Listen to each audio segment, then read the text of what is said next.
여러분, 일론 머스크 하면 뭐가 제일 먼저 생각나세요? 아마 스페이스X의 로켓이나 테슬라 전기차, 아니면 최근에 X를 떠올리시는 분들이 많겠죠. 근데요, 오늘 우리가 들여다볼 건 그의 결과물이 아닙니다. 그 모든 걸 가능하게 만든 그의 머릿속, 그러니까 엄청난 압박 속에서 어떻게 상식과 반대되는 결정을 내리는지, 그 독특한 사고방식을 한번 제대로 파헤쳐 보려고 합니다. 오늘 이야기의 핵심이 바로 여기에 있어요. 대부분의 사람들이 실패할 확률을 어떻게든 0으로 만들려고 애쓸 때 머스크는 완전히 다른 게임을 하고 있었던 거죠. 실패를 피하는 게 아니라 실패해도 괜찮은 시스템, 즉 넘어져도 다시 일어날 수 있는 회복 탄력성 자체를 설계하는데 모든 걸 걸었다는 겁니다. 이 관점을 딱 기억하고 따라오시면 앞으로의 이야기가 훨씬 더 흥미롭게 다가올 겁니다.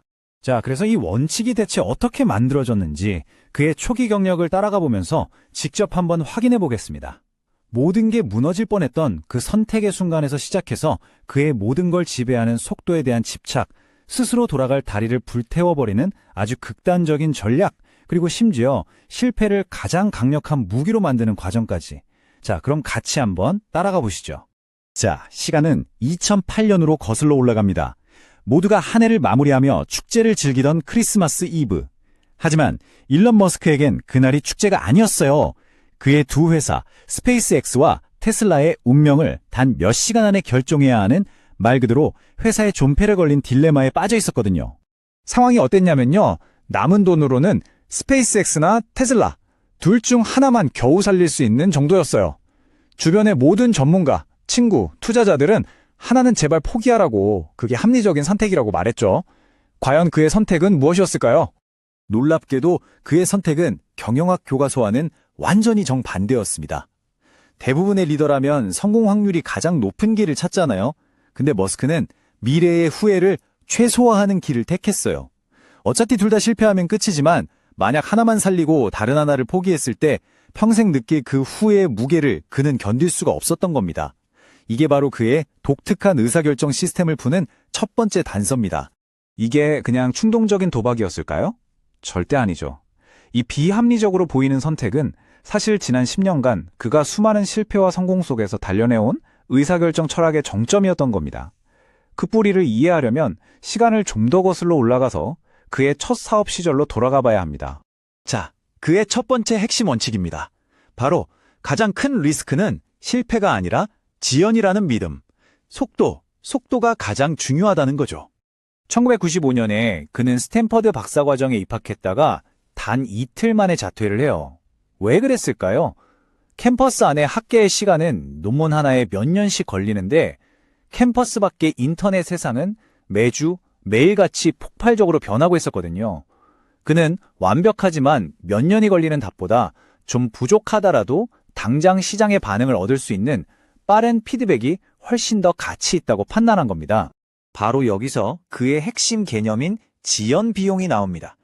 이게 뭐냐면 옳은 결정을 내리기 위해서 1년을 고민한다면 그 1년 동안 놓쳐버린 기회비용이 어쩌면 잘못된 결정을 내렸을 때의 손실보다 훨씬 더 크다는 생각이에요.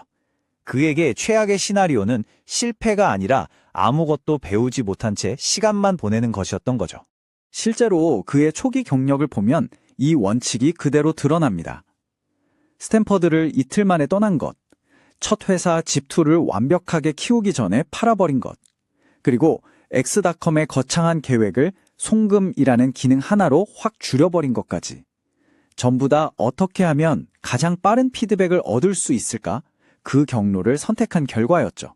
자, 두 번째 원칙은 이건 훨씬 더 급진적입니다. 의도적으로 자신의 안전망을, 그러니까 퇴로를 아예 없애버려서 스스로를 극한으로 밀어붙이는 방식입니다. 2002년에 페이팔이 이베이에 팔리면서 그는 30대 초반의 나이에 1억 8천만 달러, 우리 돈으로 2천억 원이 넘는 정말 어마어마한 돈을 손에 쥐게 됩니다. 대부분의 사람이라면 여기서 멈추고 평생의 부와 안정을 누리지 않았을까요? 그런데 머스크는 달랐습니다. 그는 이 막대한 돈을 안전한 곳에 묻어두지 않았어요. 놀라지 마세요. 그가 예비자금으로 남겨둔 돈은 0원이었습니다.